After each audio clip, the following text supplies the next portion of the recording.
Hello friends, मेरा नाम विवेक सिंह राठौर है एंड मैं आज इस वीडियो सेशन में आपके लिए इलेक्ट्रॉनिक्स के मोस्ट इम्पॉर्टेंट क्वेश्चन जो कि कॉम्पिटिटिव एग्जाम्स में पूछे जाते हैं वो क्वेश्चन लेके आया हूँ। ठीक है, अभी ये बहुत यूज़फुल है ये वीडियो आपके लिए। अगर आपको कॉन्सेप्ट रिवाइज करना है, आपको कुछ इंपॉर्टेंट क्वेश्चंस को देखना है, ठीक है, वो आपको इसरो से लेके बार्क हो गया, एमपीपीएससी के अभी डीएसपी रेडियो हो गया, सीजीपीएससी का डीएसपी रेडियो हो गया और आपके यूपीएससी के आईईएस, ऐसे बहुत सारे एग्जाम्स में ये क्वेश्चन आपको देखने को मिलेंगे। ये क्वेश्चन वहीं से लिए गए हैं और आपको ये मतलब आए दिन ये क्वेश्चन इधर का उधर रिपीट होता है, उधर का इधर रिपीट होता है। तो चलिए, और ये इस सीरीज का 5th पार्ट है। पिछले पार्ट 4 में मैं आपको एक क्वेश्चन होमवर्क दिया था, उस क्वेश्चन को आज देख लेते हैं और उसके बाद फिर आगे हम लोग स्टार्ट करेंगे। तो स्टार्ट करते हैं। ये क्वेश्चन होमवर्क वाला क्वेश्चन था, जिसमें पिछले बार मैं आपको दिया था कि मोनोस्टेबल मल्टी वाइब्रेटर को जब ऑन किया जाता है, तो क्या वो क्वासी स्टेबल स्टेट में रहता है।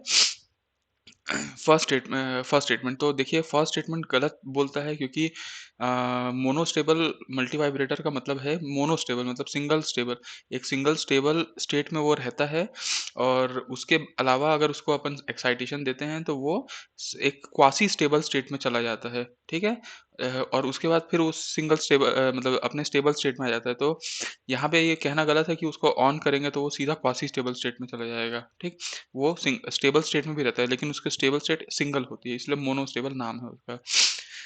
सेकंड स्टेटमेंट बोलता है क्वासी स्टेबल स्टेट का जो ड्यूरेशन होता है, क्या वो डिसाइड होता है चार्जिंग टाइम ऑफ कैपेसिटर से। तो हाँ, बिल्कुल सही बात है। उसका जो टाइम ड्यूरेशन होता है, जिस टाइम ड्यूरेशन में आपका क्वासी स्टेबल स्टेट में रहने वाला है, वो आपका वो चार्जिंग टाइम ऑफ कैपेसिटर से डिपेंडेंट होता है। तो statement 2 is correct, statement 1 is wrong.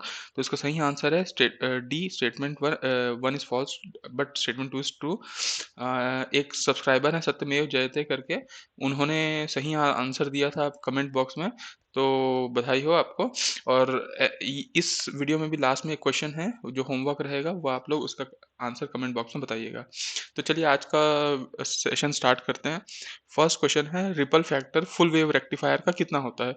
तो देखिए, रिपल फैक्टर, ये वाला क्वेश्चन आपको याद रखना है, मेरे एग्जाम में भी यही क्वेश्चन पूछा गया था कि फुल वेव रेक्टिफायर का रिपल फैक्टर कितना होता है। तो हाफ वेव रेक्टिफायर का रिपल फैक्टर होता है 1.21, लेकिन फुल वेव रेक्टिफायर और ब्रिज वेव रेक्टिफायर फायर का ये होता है 0.48। ठीक है, तो 0.48 इज द करेक्ट आंसर। ठीक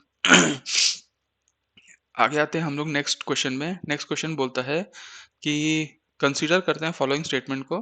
फर्स्ट स्टेटमेंट बोलता है डिफरेंशियल एम्पलीफायर को क्या यूज किया जाता है input stage of operational amplifier. तो हाँ, बिल्कुल सही। एक ऑपरेशनल एम्पलीफायर जिसको हम ओपैम्प भी बोलते हैं, उसके इनपुट स्टेज में हम लोग ऐसा कुछ एम्पलीफायर रखते हैं जिसका सीएमआरआर बहुत अच्छा होता है, कॉमन मोड रिजेक्शन रेशियो, जो कि डिफरेंशियल एम्पलीफायर का होता है। इसलिए हम लोग डिफरेंशियल एम्पलीफायर को इनपुट स्टेज में यूज करते हैं। तो बिल्कुल सही स्टेटमेंट है। सेकंड स्टेटमेंट बोलता है डिफरेंशियल एम्पलीफायर के पास हाई सीएमआरआर होता है। तो ये तो मैं बोल ही रहा हूँ आपको कि डिफरेंशियल एम्पलीफायर का सीएमआरआर जो होता है, कॉमन मोड रिजेक्शन रेशियो, जो कि होता है AD by AC, common mode gain divided by common mode differential mode gain divided by common mode gain. तो ये हाई होना चाहिए। ठीक है, तो इसका हाई होता है। ठीक उसके बाद हम लोग नेक्स्ट क्वेश्चन पे आते हैं। नेक्स्ट क्वेश्चन बोलता है कि एक हाफ वेव रेक्टिफायर का मैक्सिमम एफिशिएंसी कितना होता है। तो देखिए, ये आपको एकदम बाय हार्ट याद रखना चाहिए, कुछ एफिशिएंसी, रिपल फैक्टर वगैरह ये सब वैल्यूज। तो एफिशिएंसी 40% होता है हाफ वेव रेक्टिफायर का, इसलिए इसका बी ऑप्शन करेक्ट है, 40.50। फिर नेक्स्ट क्वेश्चन आते हैं। नेक्स्ट क्वेश्चन में बोलता है कि वन ऑफ द रीजन कि वैक्यूम ट्यूब्स को वैक्यूम ट्यूब्स फेल हो जाता है माइक्रोवेव फ्रीक्वेंसी में, इसका क्या कारण है। मतलब क्या होता है माइक्रोवेव फ्रीक्वेंसी, मतलब हाई फ्रीक्वेंसी, इस समय में ये जो वैक्यूम ट्यूब्स होते हैं ये फेल हो जाते हैं काम करना, क्यों। तो एक्चुअली इसका सही आंसर है कि नॉइस फिगर जो होता है वो बढ़ता चला जाता है। ठीक है, नॉइस फिगर क्या होता है कि हाई फ्रीक्वेंसी, जैसे फ्रीक्वेंसी बढ़ाते हैं ना, तो नॉइस भी बढ़ता चला जाता है। तो और नॉइस फिगर बढ़ने से वैक्यूम ट्यूब्स काम नहीं कर पाती उसमें, इसलिए सही आंसर है noise figure increases. Next question जो है वो बोलता है एक पैरामेट्रिक एम्पलीफायर को ठंडा क्यों किया जाता है। पैरामेट्रिक एम्पलीफायर आप माइक्रोवेव वाले सेक्शन में पढ़े होंगे। पैरामेट्रिक एम्पलीफायर उसको ठंडा इसलिए किया जाता है क्योंकि जैसे ही टेम्परेचर के बढ़ने के कारण से नॉइस जो परफॉर्मेंस है वो मतलब नॉइस भी बढ़ जाता है, जिसके वजह तो अगर पैरामेट्रिक एम्पलीफायर का नॉइस परफॉर्मेंस को इम्प्रूव करना है तो उसको ठंडा करना पड़ेगा, इसलिए पैरामेट्रिक एम्पलीफायर को ठंडा इसलिए किया जाता है ताकि उसका नॉइस परफॉर्मेंस इम्प्रूव हो सके। फिर नेक्स्ट क्वेश्चन बोलता है a wave guide section in microwave circuit will act as. आप माइक्रोवेव सर्किट पढ़े होंगे, ईएमटी में भी वेव गाइड आप पढ़े होंगे। तो वेव गाइड जो सेक्शन होता है वो आपको पता होगा कि वेव गाइड एक पर्टिकुलर कट ऑफ फ्रीक्वेंसी के बाद ही वो सिग्नल को पास करने देता है। इसका मतलब है कि वो कहीं ना कहीं हाई पास फिल्टर की तरह काम करता है। हाई पास फिल्टर भी एक कट ऑफ फ्रीक्वेंसी के बाद ही सिग्नल को पास करता है। तो वेव गाइड जो होता है वो एक हाई पास फिल्टर की तरह काम करता है। तो D option is the correct answer. Next question है the wave guide modes are usually excited from a signal source through. देखिए वेव गाइड एक मीडियम है जिसमें हम लोग सिग्नल को भेजते हैं। तो वो जो सिग्नल है उसको हम लोग किससे एक्साइट करते हैं, क्या वो एंटीना से, क्या अपर्चर से, क्या कोएक्सियल केबल से, क्या फ्री स्पेस कपलिंग से। तो इसका आंसर है कोएक्सियल केबल, क्योंकि कोएक्सियल केबल में जो सिग्नल अपन ट्रांसमिट करते हैं वो एक हाई फ्रीक्वेंसी रेंज का सिग्नल अपन भेजते हैं। तो कोएक्सियल केबल से हम लोग वेव गाइड मोड्स को जनरली एक्साइट करते हैं, ठीक है। फिर नेक्स्ट क्वेश्चन बोलता है कि मिनिमम कट ऑफ फ्रीक्वेंसी एक रेक्टेंगुलर वेवगाइड का ऑप्टेन होता है कब, वो पूछता है। तो देखिए एक रेक्टेंगुलर वेवगाइड, अगर आप मेरा ये क्या बोलते हैं ये लेजर पॉइंटर को आप देख पा रहे होंगे तो आपका ये ऐसा रेक्टेंगुलर शेप का वेवगाइड होता है, ठीक। इसमें ये जो हॉरिजॉन्टल होता है वो ए होता है और जो वर्टिकल वाला लेंथ होता है उसको बी बोलते हैं। तो आप देखे होंगे कि अगर ए की लेंथ बी से ज्यादा बड़ी है तो उस केस में जो सबसे मिनिमम कट ऑफ फ्रीक्वेंसी होता है वो होता है TE10 मोड, जिसको डोमिनेंट मोड भी कहते हैं। 10 मतलब ये m की वैल्यू 1 और n की वैल्यू 0। और अगर a की वैल्यू ये हॉरिजॉन्टल a छोटा है और b जो है वर्टिकल कंपोनेंट बड़ा है, मतलब वर्टिकल लेंथ आपका जो है वो बड़ा है और a छोटा है, उस केस में TE01 मोड डोमिनेंट मोड होता है, ठीक है। तो अगर आपका b बड़ा है a से तो उस केस में 01 होता है डोमिनेंट मोड। तो देखिए यहाँ पे तो बी ऑप्शन भी सही है, ए ऑप्शन सी ऑप्शन भी सही है, लेकिन अगर दोनों आपके ऑप्शन में दिया हुआ है तो आप इसको लगाएंगे ए इज ग्रेटर देन बी, क्योंकि यही जनरली हमारा TE10 और TE01 में TE10 को हम मिनिमम कट ऑफ फ्रीक्वेंसी मानते हैं। तो आप बी ऑप्शन करेक्ट आंसर ले सकते हैं। नेक्स्ट क्वेश्चन में जाते हैं। नेक्स्ट क्वेश्चन बोलता है कि for lossless reciprocal three port network, एक देखिए आप माइक्रोवेव सर्किट्स में पढ़े होंगे, एक 4 पोर्ट नेटवर्क भी होता है, 3 पोर्ट नेटवर्क भी होता है, 2 पोर्ट भी होता है। तो 3 पोर्ट जो नेटवर्क है वो लॉसलेस है और रेसिप्रोकल है, ठीक है। ये आपको दे दिया। तो और बोल दिया है कि 3 पोर्ट में से एक पोर्ट को टर्मिनेट कर दिया है रिएक्टेंस में। रिएक्टेंस समझते होंगे, इंडक्टिव रिएक्टेंस भी होता है जिसको एक्सएल बोलते हैं, कैपेसिटिव रिएक्टेंस भी होता है जिसको एक्सी बोलते हैं। तो लॉसलेस रेसिप्रोकल 3 पोर्ट नेटवर्क में एक पोर्ट को टर्मिनेट कर दिया है रिएक्टेंस में। तो अदर पोर्ट क्या होंगे? तो आप इसका ना एक थ्योरम है जिसको डीकपलिंग थ्योरम बोलते हैं। डीकपलिंग थ्योरम बोलता है कि अगर लॉसलेस रेसिप्रोकल 3 पोर्ट नेटवर्क है और उसका अगर एक पोर्ट को आप रिएक्टेंस से टर्मिनेट कर रहे हैं तो दो जो दूसरे पोर्ट हैं, दो ठोक, वो अपने आप डीकपल्ड हो जाएंगे। इसलिए इसका आंसर है डीकपल्ड। ये डीकपलिंग थ्योरम का हिस्सा है। उसके बाद नेक्स्ट क्वेश्चन में आते हैं। नेक्स्ट क्वेश्चन बोलता है क्या माइक्रो स्ट्रिप सर्किट है, ठीक है। एक माइक्रो स्ट्रिप सर्किट, आपको पता होगा कि आपका जो मोबाइल वगैरह में जो एंटीना लगा रहता है वो माइक्रो स्ट्रिप एंटीना ही उसको बोलते हैं। तो एक माइक्रो स्ट्रिप लाइन है, वो उसमें क्या क्या होता है देखिए। एक micro strip line consist of, वो सिंगल ग्राउंड प्लेन रखा रहता है, ठीक है। कंसिस्ट करता है मतलब एक सिंगल ग्राउंड प्लेन में तो वो रहता ही, मतलब एक सिंगल है अकेला ग्राउंड प्लेन, ठीक है। तो एक प्लेनर स्ट्रक्चर है, उसमें आपका सिंगल ग्राउंड प्लेन में है, ठीक है। और क्या कंसिस्ट करता है, थिन स्ट्रिप कंडक्टर, ठीक है। एक पतला सा कंडक्टर का स्ट्रिप कंसिस्ट करता है। कौन?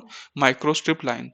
एक microstrip line consist of single ground plane and thin strip conductor. ये किस पे करता है ये सब?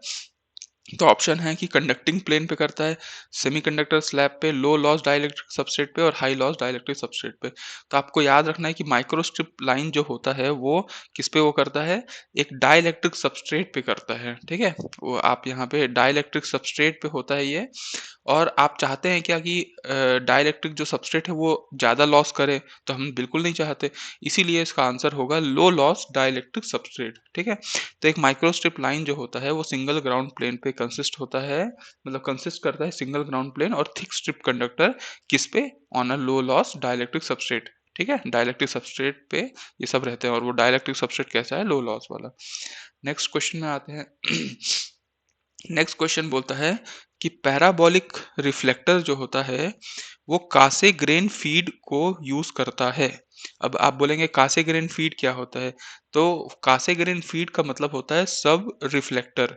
जैसे आप ये डायग्राम देख पा रहे होंगे, तो ये जो मेन पैराबोलिक रिफ्लेक्टर होता है, ये इसका ये वाला जो मेरा पॉइंटर को देख पा रहे होंगे, ये है आपका क्या बोलते हैं, पैराबोलिक रिफ्लेक्टर का मेन रिफ्लेक्टर। और ये जो छोटा सा रिफ्लेक्टर एक और दिख रहा होगा, इसको बोलते हैं सब रिफ्लेक्टर, जिसको हम कासे ग्रेन फीड भी बोलते हैं। ये क्यों करते हैं, ताकि यहाँ से जो आप यही पूछ रहे हैं कि पैराबोलिक रिफ्लेक्टर कैसे ग्रेन को फीड क्यों यूज करता है, तो इसमें बहुत सारे ऑप्शन है कि गेन बढ़ाने के लिए, बीम विड्थ को बढ़ाने के लिए, मेन रिफ्लेक्टर का साइज को कम करने के लिए, या फिर फीड को सही कॉन्वीनिएंट पॉइंट पे प्लेस करने के लिए। तो इसका सही आंसर यही है कि आपका ये जो देखिए जो फीड होता है ना, जिससे आप इनपुट देते हैं, जैसे हॉर्न एंटीना के माध्यम से आप इसमें सिग्नल देते हैं जो कि यहाँ से रिफ्लेक्ट होके ऊपर तक जाता है। तो ये जो आपका फीड है उसको सही पोजीशन पे कन्वीनिएंट पॉइंट पे प्लेस करने के लिए हम एक कासे ग्रेन फीड को भी इस्तेमाल करते हैं, ठीक है। कासे ग्रेन फीड। चलिए नेक्स्ट क्वेश्चन पे आते हैं। नेक्स्ट क्वेश्चन आपका है, मेजर से रिलेटेड क्वेश्चन है। मेजर, अगर आप लेजर सुने होंगे, वैसे ही मेजर भी होता है। लेजर का होता है मतलब light amplification, stimulated emission of radiation, ठीक है। और यहाँ पे मेजर का मतलब होता है माइक्रोवेव एम्पलीफिकेशन, मतलब माइक्रोवेव लेवल पे एम्पलीफिकेशन होता है। तो माइक्रोवेव एम्पलीफिकेशन स्टिमुलेट, और किससे हो रहा है, वही स्टिमुलेटेड एमिशन ऑफ रेडिएशन। तो ये रूबी मेजर से भी होता है और अमोनिया मेजर से भी होता है, मतलब दोनों नाम है रूबी, जैसे उसमें हीलियम नियॉन लेजर है नाम, रूबी लेजर नाम है, वैसे यहाँ पे भी रूबी मेजर नाम है और अमोनिया मेजर नाम है। तो रूबी मेजर को ज्यादा प्रीफर किया जाता है अमोनिया मेजर से माइक्रोवेव एम्पलीफिकेशन में। क्यों? क्योंकि देखिए ऑप्शन में मच ग्रेटर बैंडविड्थ है, लो नॉइस फिगर है, better frequency stability, no need for a circulator.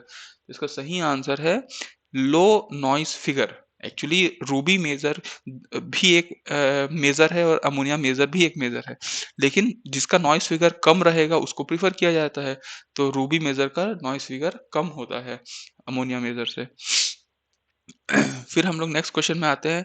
Next question बोलता है कि लेजर जो होता है वो किस प्रिंसिपल पे बेस्ड होता है। तो आप बचपन से पढ़े हैं इसको, इसमें गलती मत करिएगा, ये क्वेश्चन आईईएस का क्वेश्चन है, लेकिन मतलब बचपन का ही क्वेश्चन है। तो लेजर का जो प्रिंसिपल होता है light amplification stimulated emission of radiation.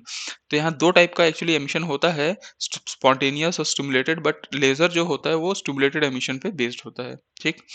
फिर आते हैं हम लोग नेक्स्ट क्वेश्चन पे, आई थिंक हाँ, सेकंड लास्ट क्वेश्चन है।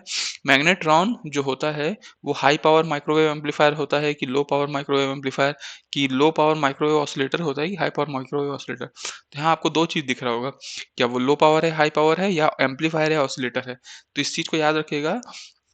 अगर आप लोग माइक्रोवेव सब्जेक्ट पढ़े होंगे तो ये क्वेश्चन मोस्ट फ्रीक्वेंट क्वेश्चन है जो आता है। तो उसमें आप तीन चार ठो नाम याद रखिएगा। एक तो टू कैविटी क्लिस्ट्रॉन, फिर आप रिफ्लेक्स क्लिस्ट्रॉन पढ़ते हैं, फिर आप ट्रैवलिंग वेव ट्यूब पढ़ते हैं, और उसके बाद आप मैग्नेट्रॉन पढ़ते हैं। ये चार चीज आप पढ़ते हैं। तो जो सबसे पहला है टू कैविटी क्लिस्ट्रॉन, वो एक एम्पलीफायर होता है। फिर उसके आगे रिफ्लेक्स क्लिस्ट्रॉन पढ़ते हैं तो वो ऑसिलेटर होता है।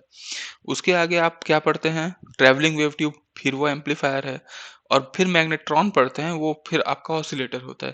तो ये चार डिवाइस हम लोग पढ़ते हैं, चारों का ये चीज आप याद रखिएगा। अगर नहीं है तो आप कहीं अभी नोट डाउन कर लीजिए, ये क्वेश्चन आता ही आता है, कौन सा ऑसिलेटर है, कौन सा एम्पलीफायर है। और यही क्वेश्चन देखिए आपको दिख भी रहा है, ये क्वेश्चन भी आईईएस का क्वेश्चन है, तो आप ध्यान रखिएगा कि ये क्वेश्चन फिर आएगा एग्जाम में कहीं ना कहीं। तो माइक्रो मैग्नेट्रॉन एक ऑसिलेटर है, और ये बहुत हाई पावर का ऑसिलेटर है, इसलिए इसका आंसर है high power microwave oscillator, D option is the correct answer. फिर अपन लास्ट क्वेश्चन की तरफ आगे बढ़ते हैं। लास्ट क्वेश्चन बोलता है कि माइक्रोवेव लिंक है, वो टीवी ट्रांसमिशन के लिए यूज़ किया जाता है। जैसे अपन टीवी ट्रांसमिशन के लिए पहले कोएक्सियल केबल आप देखते होंगे तो घरों में कोएक्सियल केबल आया करता था, पूरे सिटी में कोएक्सियल केबल बिछा रहता था। लेकिन आजकल क्या होता है कि हम लोग ऊपर घर के ऊपर छतरी लगा देते हैं, आपका पैराबोलिक रिफ्लेक्टर, जिससे अपन सीधा सैटेलाइट के माध्यम से वो भेजते हैं और वही लिंक को अपन माइक्रोवेव लिंक बोलते हैं। तो माइक्रोवेव लिंक टीवी ट्रांसमिशन के लिए यूज़ होता है, क्यों? क्योंकि देखिए एक्चुअली इसका सही कारण है बी ऑप्शन, क्योंकि इन माइक्रोवेव लिंक में जो फेज डिस्टॉर्शन होता है वो बहुत कम होता है। They produce very less phase distortion. It is the correct answer. ठीक है, तो ये आज के 15 क्वेश्चन डील हो गए। अब एक क्वेश्चन आपको मैं होमवर्क का क्वेश्चन देता हूँ। ये क्वेश्चन का आंसर आप कमेंट बॉक्स में लिखिएगा। इसका आंसर मैं आपको नेक्स्ट वीडियो में आपको शेयर करूंगा, इसका सॉल्यूशन। क्वेश्चन है कि ऑप्टिकल फाइबर को क्यों प्रीफर किया जाता है कम्युनिकेशन लिंक फॉर लेजर के लिए? मतलब लेजर से अगर अपन को कम्युनिकेट करना है तो ऑप्टिकल फाइबर का इस्तेमाल क्यों किया जाता है? ऑप्शन है कि वो prevent interference by other lasers, ठीक है, ensure that beam does not spread, C option ensure attenuation of the signal, और डी ऑप्शन है ensure amplification of the signal. ठीक है, तो ये चारों ऑप्शन में से आपको चेक करना है कि ऑप्टिकल फाइबर को कम्युनिकेशन लिंक फॉर लेजर्स के लिए क्यों प्रीफर किया जाता है। तो आज के लिए हम लोग 15 क्वेश्चन डील कर लिए। एक पिछला होमवर्क क्वेश्चन देखे और ये क्वेश्चन आपको मैं दिया हूँ होमवर्क के लिए। ठीक है, तो आई होप इसमें आप देखे होंगे कि आप माइक्रोवेव से रिलेटेड आपको मैं कई क्वेश्चन यहाँ पे प्रैक्टिस कराया हूँ। ठीक है, माइक्रोवेव से रिलेटेड, फिर एंटीना से रिलेटेड आपको कई क्वेश्चन यहाँ पे प्रैक्टिस कराया हूँ और उसके पहले आपको एनालॉग के क्वेश्चंस आपको यहाँ पे दिखे होंगे। ठीक है, तो अभी मतलब ऐसे ही हर वीडियो में आपको मैं 2-3 सब्जेक्ट का मिक्स करके आपको एक क्वेश्चन मैं आपके सामने लेके आ रहा हूँ। इस सीरीज़ का ये 5th पार्ट है और इससे पहले भी 4 पार्ट हैं जो आपको बीच-बीच में अभी लिंक आई बटन के रूप में आपको देखने को मिला होगा। आप को अगर प्रैक्टिस करना है, एग्ज़ाम फाइट करना है, तो मेरे हिसाब से आपको एक बार ये वीडियोज़ को देख लेना चाहिए, क्योंकि ह्यूमन ब्रेन की टेंडेंसी होती है कि वो एक बार चीज़ों को सुन लेता है, देख लेता है, तो उसको लॉन्ग टाइम तक रिकॉल रहता है और खुद से पढ़ेगा तो कई बार वो चीज़ों को भूल भी जाता है। तो ऐसे ही वीडियोज़ को देखते रहिए और मेरे को मतलब कमेंट बॉक्स में ज़रूर बता दीजिए कि ये वीडियो आपको फ़ायदेमंद हो रहा है कि नहीं? क्या मैं इसको कंटिन्यू करूँ इस सीरीज़ को कि नहीं करूँ? ठीक है? तो ठीक है, आई होप मिलेंगे हम नेक्स्ट पार्ट में। तब तक के लिए tata bye bye, see you, have a good day सभी को। जय हिंद, जय भारत।